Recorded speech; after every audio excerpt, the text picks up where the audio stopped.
Hey, good morning. It's good to see you today. My name is Philip Thomas, pastor of Journey Church here in Elgin, Texas, here with Tom Burns with Redeemed Idiot. And with Redeemed Idiot, you are the Redeemed I am the one and only Redeemed Idiot. Actually, you're not the only. No. There's a lot of us redeemed because, idiots. because technically, we may not like using that language to call ourselves that, but we all are that, right? Yep. We are all redeemed idiots, or to use biblical term, we are all redeemed sinners, right? And I love that aspect of the name Redeemed Idiot. But thank you for joining us today as we are going through our Revelation recap.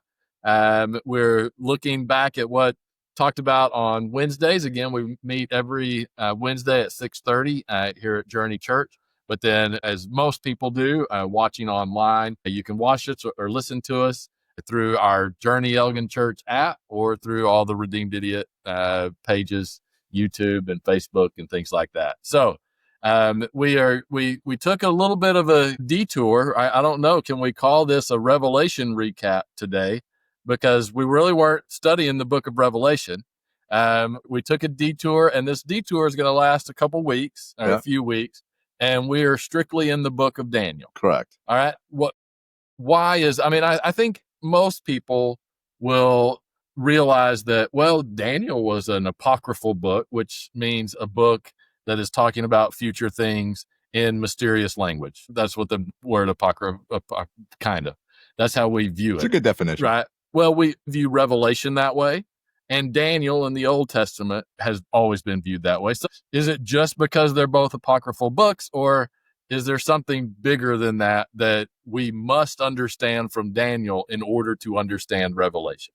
So why Daniel? Simply, in order to understand Revelation, you have to understand Daniel. But like I've said, you have to understand the other 65 books of the Bible. Yeah. And they all are supportive or have context understanding Revelation. But in this prophetic way, Daniel and Ezekiel, we did a little bit ago, has a lot of depth to understanding a lot of what's going to happen during the tribulation point. So if we can flush that out and understand it, it makes Revelation and tribulation so much easier to understand and make sense, that it's not a lot of these supernatural ching-chang, lightning bolts coming down and things falling out of the sky and all these things. Is like, it just actually starts making sense. But we have to understand the players. And that's a big part, is the players. Okay.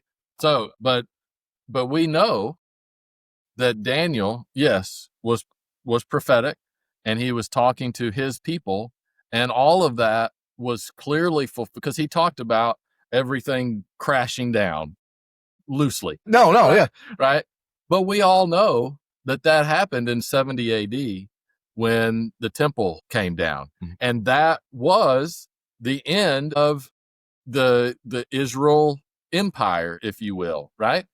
Historically speaking, that was. Are you wanting me to nod? I can tell by the look on your face. I'm just setting up, because that, I think, is a common understanding of Daniel, right, that it was referring to the Romans in 70 AD destroying the temple, basically destroying the government of Israel. And that government, that was it. It did not exist again officially until 1947 or whatever.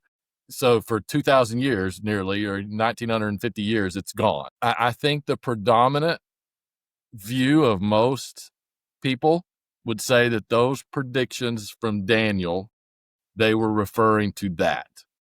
All right. Now, do what?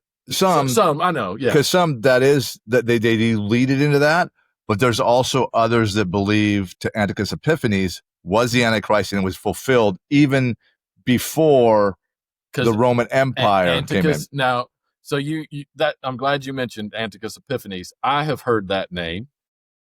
However, what time period are we talking about then for Antiochus Epiphanes? Mid-100s. Right. And at that time, what did he do? What did Antiochus Epiphanes do to the Jewish people? Oh, okay. He did a lot of things. I didn't know what specifically you're talking about. So he did, and obviously we're going to study this. So we don't want to go, I'm not going to go into depth, but no, he did things that you would see is what is prophesied is going to happen when Christ returns, or even before Christ returns. The desecration in the temple. He did an abomination in the temple. He did an abomination. Yes. What he did to the Jews, a lot of those things, we're going to read this, but a lot of those things are things we're going to see in the future. We'll go into more specifics on what we're actually reading. But I just want people to understand, a lot of people have connected Daniel to those events. Yes. Either 70 AD, which was the complete end of the temple, the complete destruction of the temple, or Antiochus Epiphanes in, say, 100 BC. 4, I think it was. Yeah. But that was during the time of the Maccabean. Yeah, the Maccabean revolt came and ended it, basically. Yes. So, and the temple was desecrated. It was not destroyed at that time, but it was desecrated. Now, in defense of those interpretations, there are some connections that lead there. So I do all that to set up your understanding of Daniel is that it's not talking about those events. It's actually talking about the actual end when Christ returns again. Correct. So I'll say it is not talking about 78, period, end of story. No, it's not. It is talking about what happened with the Maccabee revolt and Antiochus Epiphanes. I'll say this right now. Think of it like when you study the Jewish exile, right? That is a story of something that happened, but is also prophetic to what is going to happen. It had twofold pieces to it. Yeah. And we talked about this earlier, so I'm not going to break that down. Yeah. That essentially Moses was a Messiah-like figure. And if you read that and understand it to what the promise was, the promised land. Exodus. The Exodus. Not the exile. The Exodus. Yeah, I'm sorry, the Exodus. Because that's the whole thing that connects with Passover. That Christ is the Passover lamb. Right. Yeah, I mean, that's a great example. That was a historical thing that happened, but it also was pointing forward to what will happen. Exactly. So that's where Moses was a Messiah-like figure leading them to the promised land, which is what Christ is going to do to us. The story, I don't like using the word story, but the prophecy and what happened when you're dealing with Antiochus Epiphanes, all right, is very similar. Now, I'm going to say very similar. It's not complete. There's more to it than that. Then people miss something, but to what is going to happen when the Antichrist takes full reign and control. They're very mirrored. So he becomes what we would call, you could look at him as being a Antichrist-like figure. I'm going to leave it right there because this goes down a big rabbit hole. But this is important. Yeah. It's important to think of this step by step. But there's one specific point that you made. Mm-hmm. So we need to understand Daniel to understand fully what Revelation is fleshing out. And in Daniel chapter 2, talked about Nebuchadnezzar. You're talking about this is the time of the exile, right? That's why I even said anything, Exodus versus exile. So yeah, you're right. I'm glad you pointed that out. The time of the exile, this is when the Babylonians they actually destroyed the temple, right? And they brought the best and brightest to Babylon. Daniel was one of those. So now he's nearly he's overall Babylonian affairs. Yes. Yeah. King appointed him. He's in the cabinet, right? Yeah. He's a cabinet appointed official, basically. And the king has these dreams and he can't figure out the dreams and he's getting mad at everybody and he's threatening, right? And the king, this is such a king thing to do, right? He's like, yes, you can come and you can tell me, I want you to interpret my dream. And so I can just imagine this guy, man, I know I can do this. And he saunders up. And then the king goes, well, I'm not going to tell you what my dream is. You're going to have to tell me what my dream was and what it means. And then you're like, crap, my future plans have just taken a hit. Well, so he's planning on just wiping out this group of people, which kind of is a hint to his madness that we will later see. Yeah. But the reality is Daniel comes in is actually able to basically tell him what the dream was and interpret the dream. And Daniel's very clear that this is coming from the Lord, that the Lord is giving him this ability. So this is not only is Daniel's ability to interpret the dream coming from the Lord, the dream itself is from the Lord. So it was important. That's why it's so important, right? God gave Nebuchadnezzar this dream. It wasn't that he just ate bad seafood that night. This was a very specific thing for a reason, right? And so that lays it out. But right at the beginning, and I think it's in chapter 2, and it says, but there is a God in heaven who reveals mysteries. He has made known to King Nebuchadnezzar what will be in the latter days. I don't think I'm giving that more importance than I should of understanding what that means, because there would be some who would say, well, it's talking about the latter days, and that kind of points to Antiochus Epiphanes, that was the latter days of that time period. Correct? Correct. Okay, but that's this latter days kind of has a specific of what those latter days are. Correct? So Correct. What the interpretation of that? So you're right. The term latter days, of course, this is in English. It just gets viewed as a little bit later. Unfortunately, this is where language and words have meaning. No, fortunately it does. Not unfortunately. Fortunately, they it does. always do, but where you really need to take it serious. Yeah, you definitely take it seriously. So, just in brief, this from chapter 2 through chapter 7 is written in Aramaic. All right, so this isn't a Hebrew word in this latter days, and the word is acharit, akHrit, in Aramaic. And what the word in itself means is something that to the end of something, a period. Like I use football as an example. I mean, it could be a football game. The acharit of the game is when the final whistle blows. It's the end of the game. But it doesn't mean the end of football entirely, just that game. So, and there's 8 different words. I think it's 8 different words in the English language that you can find in the Bible. When it uses those words, it is acharit. Now, that's the base part of the word. Now, when you see the word latter days and future in the English, now it should be translated from the word called bakharit with a B in the front of it. It's still acharit, but with the B changes its meaning to now this is the end of history. Yeah. So you may be here talking about this, but the message is about what's happening at the end of history. Now, in a biblical contextual aspect to this, because what is being talked about is Christ's return, what he's going to do, the crushing and all this stuff. The end of history, that's the end of history for this message when Christ returns. So it's not the time of the Babylonian Empire and even the follow-on empires that lead up to the Roman Empire.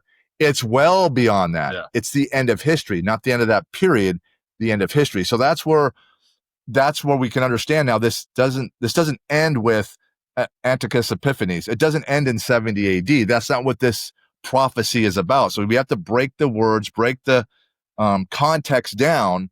And once you do, it's like, oh, okay, now I can understand. It's not like a guessing game. It's like, well, is it talking about this? Or maybe it's talking about this, because these are kind of ends. But that Bakharit says, no, those aren't the ends. It's the end of history to the prophecy of when Christ returns. Yeah. So hope that makes sense. Yeah. So this, just very simply, this is talking about the actual end. So the end of time, that the end when Christ's second aspect of redemption comes. You redeem man, now he's going to redeem earth. Yeah. That end. Yes, I'm here. Not rabbit hole. Just real quick, this actually makes sense of why people have interpreted this differently over time, because we always put our own understanding of history and we read that back in. So you could have easily seen people write it during this time, and especially as Antiochus Epiphanes is coming, like, oh my gosh, this is going to be it, right? And then you have, and of course, the rise of Christendom and things like that. That understanding, it was hard for people to wrap their mind around, because one, there was no nation of Israel anymore, so there was no connection there, so that didn't make any sense. So I understand why it would be easier just to interpret that as he must have just been talking about the end of that empire, the end of that stage of history, not the end of history itself. Right. So I fully understand that. I also understand why we can, when we start seeing things like, there was a rise of focus on Revelation during the Civil War at that time period.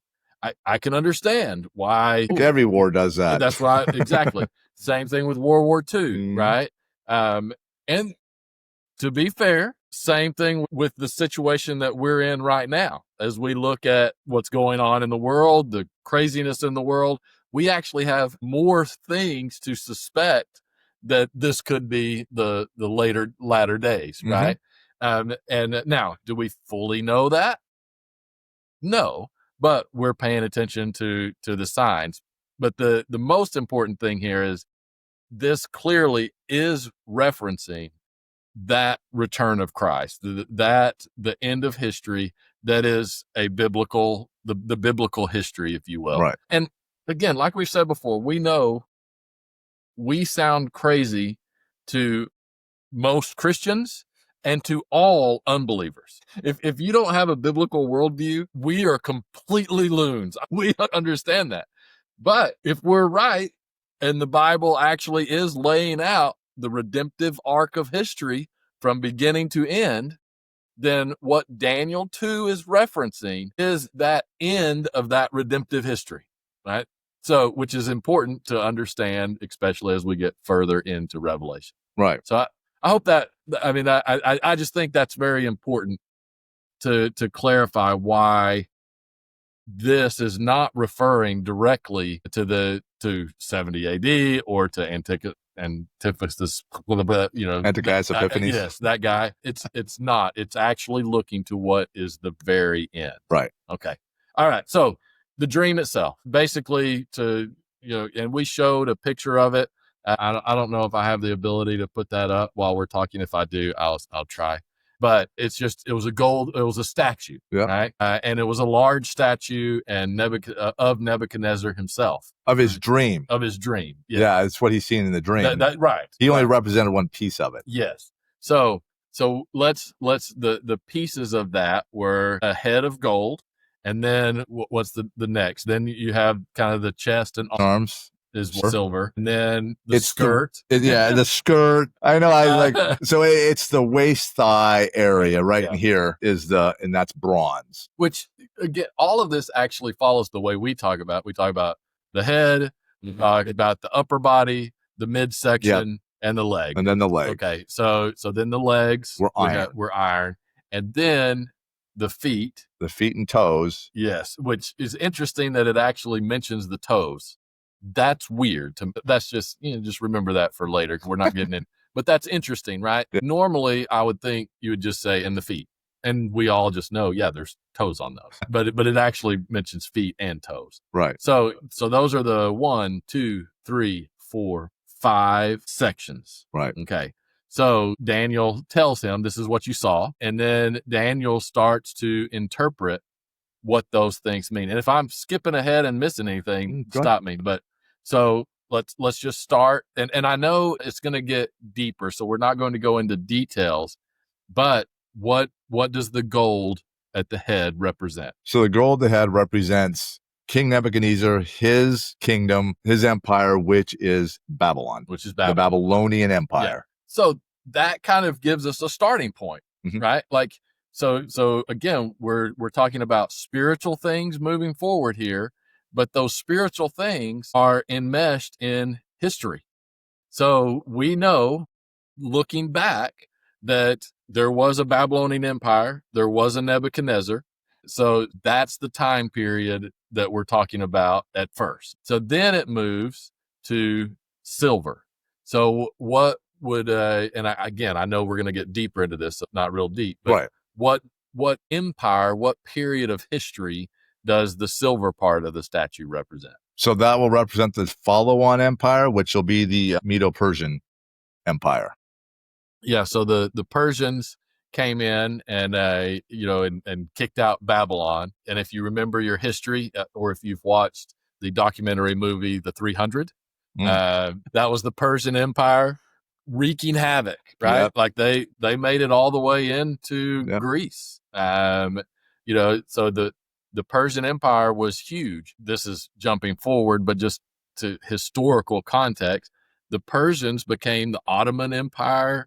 We're part of that, expanded their influence. Today, there still is a Persian people that Iran before 1970 something would have considered themselves Persia, correct? Mhm. If you would have asked them. Yep. There's still people, I know someone personally that still identifies as being Persian. Most of the people of Iran would still consider themselves Persian. Mhm. They are now run by evil Ayatollah, who has tried to destroy that Persian aspect, right? But that's the empire. That's the Mhm. people group that Mhm. we're talking about Right. here in the silver, correct? Okay. Correct. So you had that Persian empire. Then you move to the bronze. So what empire are we talking about there? That's the Grecian Empire from Alexander the Great. So yeah, remembering your history, Alexander the Great, as a kid, pretty high on himself, and decides, you know what, I'm going to conquer the whole known world. And yeah, he nearly does, right? And in fact, I think he actually dies in Babylon.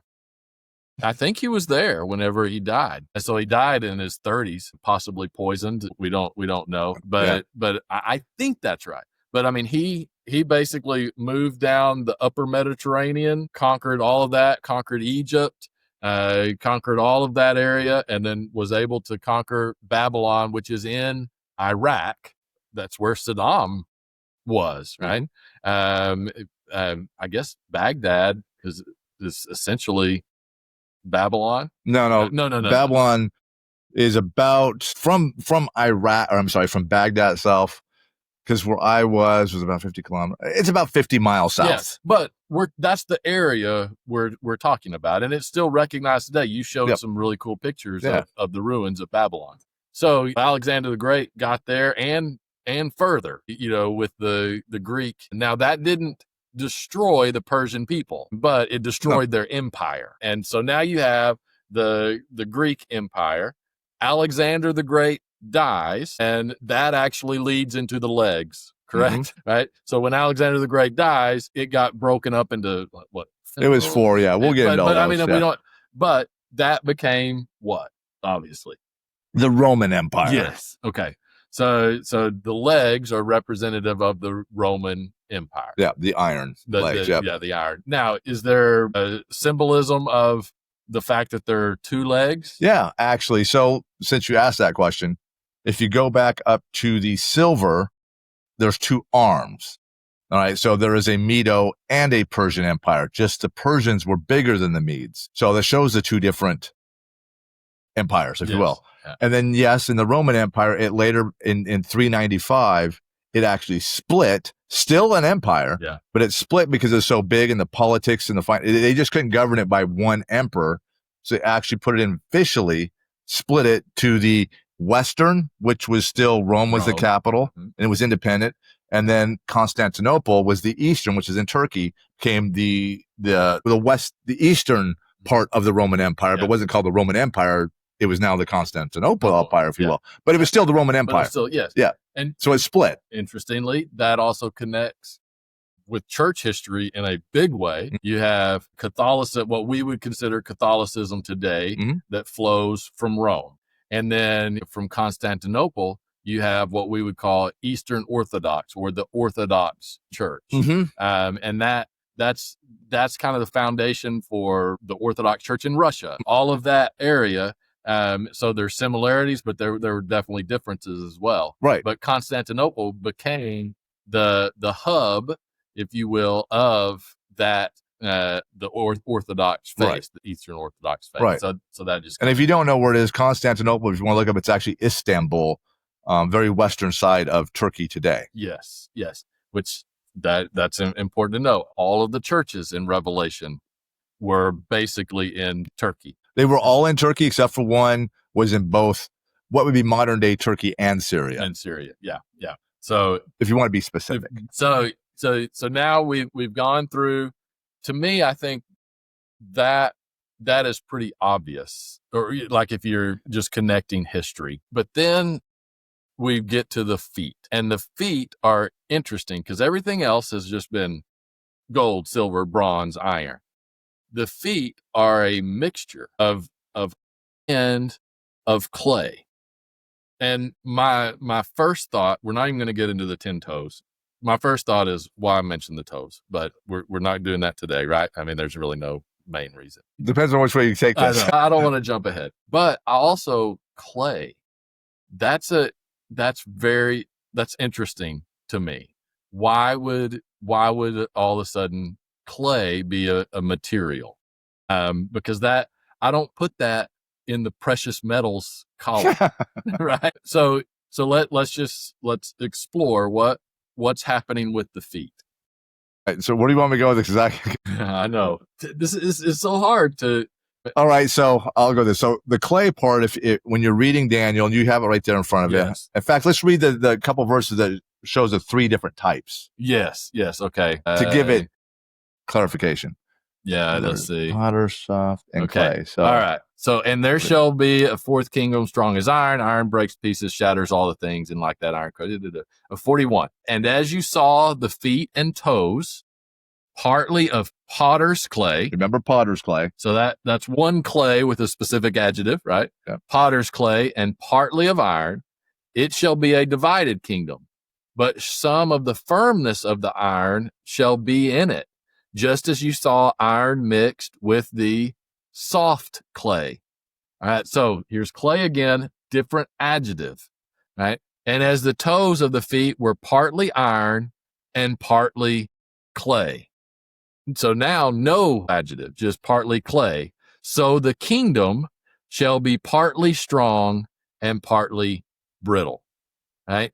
And then it even says again, as you saw the iron mixed with soft clay, so they will be mixed with one another in marriage. That's a really bad, man, there's so many things here. Just as iron does not mix with clay. Okay, so we have clay mentioned, but it's mentioned in 3 different forms, if you will. All right. Why is that? Why would God do that? Okay, so that's a good question. So I think which one part we already mentioned is this is actually written in Aramaic, not in Hebrew. And it's in Aramaic because they are in Babylon. And Aramaic was a second language. So this message, what's being talked about, is to get out to others, because the Syrians developed pretty much for the Semitic language, Aramaic. And then with all these empires that were back then, these Arab empires, that Aramaic became part of the language or a second language. So he's talking about this in Aramaic. So when you break it down, and when I was reading this, when I was going through it, I got the iron piece, and I didn't mention the other way. I just want to, well, I'm not going to say it right now. So I understood the kind of the iron context, but like clay. Why clay? I mean, I know our Bible mentions clay, but nothing contextual to this. And it was driving me nuts. Like, why clay? So I just started doing a lot of research and a lot of study, and like, why 3 different types of clay? Why do you have to mention it being a potter's clay, a soft clay, and just clay? It's still clay in my head. So I did a lot of research, and the word clay comes from it's an Aramaic word, chakaf. Like, okay, let's start breaking down the word chakaf. Where does this come from? What's its origin? And it's clay in Aramaic. But here's the interesting thing to it. Because of my time in the Middle East, and I have done reading in the Quran and everything, this is what stood out, is that in the Quran, it teaches that man was made from clay in 3 different ways. It talks about a wet, sticky clay because Islam believes from Allah that water is what gives life. So the water, the life portion of it, was mixed with dirt and sand, and it made a soft, sticky clay. So there's your soft clay. And then it turns into the moldable, kind of a moldable piece, which is just the clay. Then now you're molding this person.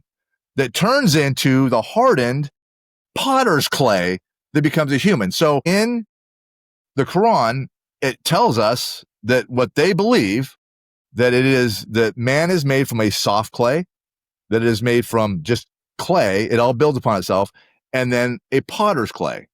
And I was like, okay, that makes sense to me because of the area this is in, the Arab stuff, what we've already been talking about, dealing with Islam. But I didn't want to be this like, oh, I'm going to prove it has to be Islam or whatever.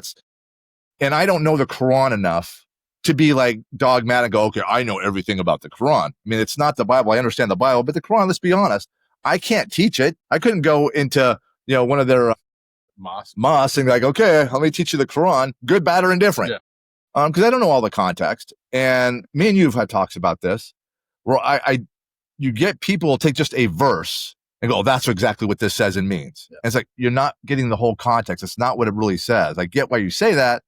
So I'm looking at it from that perspective as a human going, you know what, I'm not going to sit here and bash the Quran or what they say or whatever and pick some verses out of it and go, okay, this is what it says, but not know the context.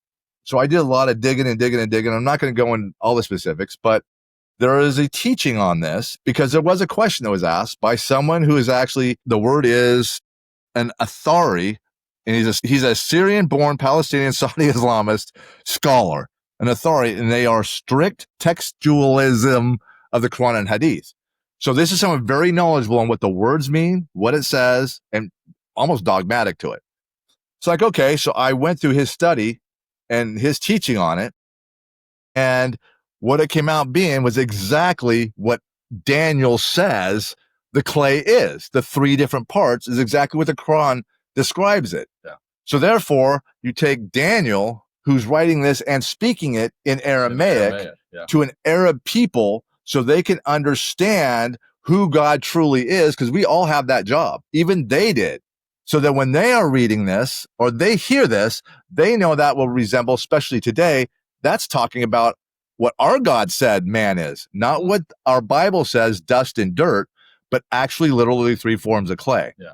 So that's why that's important to understand. And we can't just, reading past a word is okay, kind of, but to me, it's always the why. And because I do tell everybody here, there's nothing in the Bible that's there just for fill.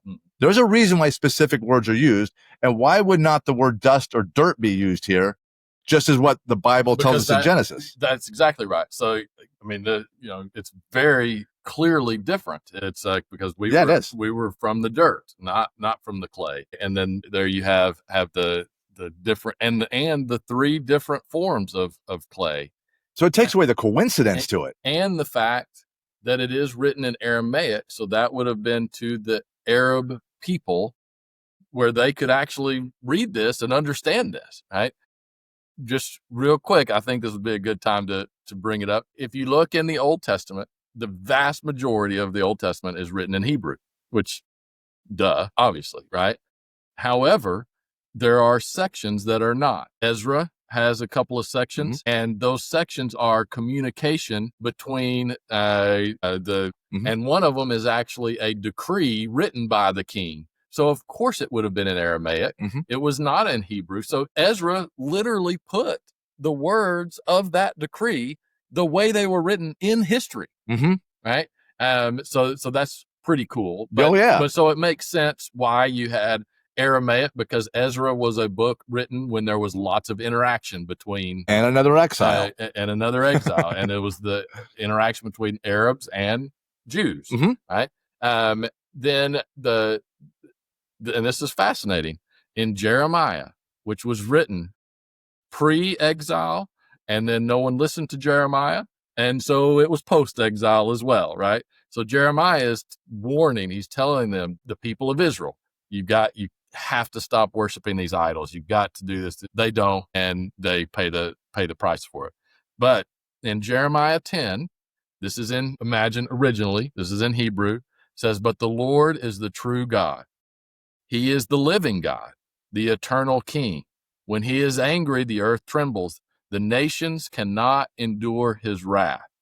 Then it goes to verse 11, and it switches to Aramaic for one verse. And it says, tell them this. Well, who is the them? I guess we technically don't know, except all the context clues are pointing that we do know.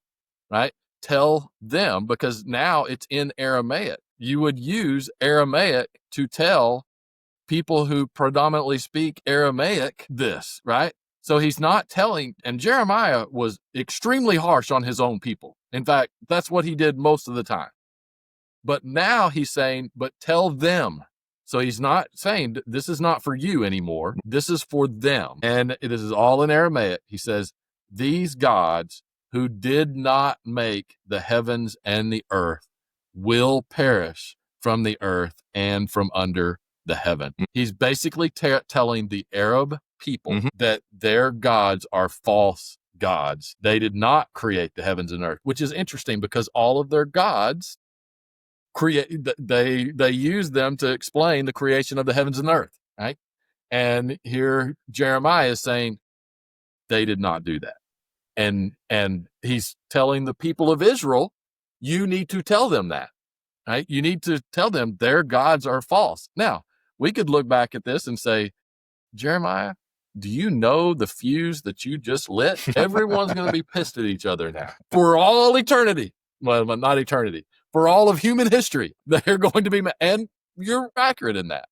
But it doesn't mean it's not true. God wanted those people to know that the pagan gods that they had created, that they were not valid. Now, back then, that would have been Molech, that would have been Ishtar, that would have been Baal. Those are kind of the three. There's some more, but yeah. There are some more, but those today, what would those gods of the Arabs be? Allah. Okay, moving forward. Pretty simple, right?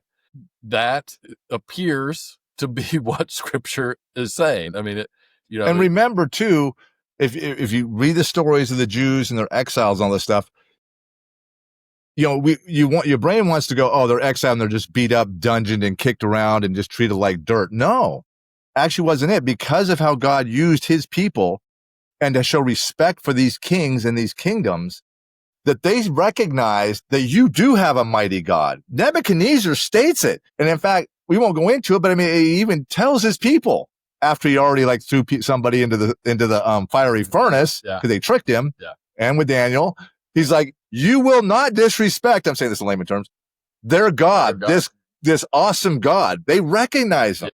Yeah. They really, really do. And when we talked about going back to Balak and Balaam, even Balak's like, I'm not messing with your God. You just smited and smashed. So I want to try to find a way to trick him. Yeah. They recognize that there is a mighty, mighty God. Yeah. And these verses coming out let you know this is the mighty God, not your little peon ones over here. This is the one true. So this going out to the Arabs that were speaking the same language lets all the nations know and all these empires know and hear this message. Whether you believe it or not, it's up to you. But putting it out, there is this God, but do I follow? Yeah. Or not? And he's telling them, and what's happening in Daniel, the same thing. Let this story be told, because what is Daniel? Right here, the latter days. This isn't about those four empires at the beginning. It only briefly mentions them, and then it blows into the whole end. So if you bring this to the end of that latter days, and let's just say we're in those periods of time right now, and that season that's going to bring on the tribulation, who's going to hear these words? Those who have been professing in their Quran about the three forms of clay that is man, that this was talking about 5,000 years, 4,000, 3,000, 2, 3, 4,000 years ago. Yeah. I get my years off, but so it's really interesting. He's prophesying to everybody. Yes. No. So we know that, because essentially what we're saying is that the feet are the end of it all, right? That's going to be the last players at the end, correct? And we know that is going to be mixed with clay and with iron, which iron that was used in the statue before, right, for the Roman Empire. So there is an aspect of something from Rome that is going to be part of that as well. We'll get into that more. That's right. So, but I'm just saying, look at current circumstances. I know that there will be some people who would be very uncomfortable with us. And I know you even experienced a little bit of rejection, if you will, when you kind of connected the four colors of the horseman to the Arab. Now, you even said, this is not, just because these colors connect does not mean that this is who it is. However, you start adding all of these other things in Scripture. That is why you even brought that out. But we have been conditioned to kind of say, oh, no, we can't. That's talking bad about another faith and another people. That's not what we're doing here. We're just talking about here's what God said through the Bible. And it is clearly talking about different people groups in the Bible. We know through history who the gold one was, who the silver one, who the bronze was, who the iron was. There's an obvious connection with the one who is the clay, right? And that's today. We're going to get deeper into this. We're going to have to wrap it up. This is fascinating. We could keep going. We're trying to do this methodically, and so that you understand what the Bible is actually saying. And that is fascinating, because guess who wants Muslims to believe in Jesus Christ as their Lord and Savior more than anyone? The God of the Bible, the God who absolutely. Is he Islamophobic because he wrote these things? No. He wants them to know who the one true God is.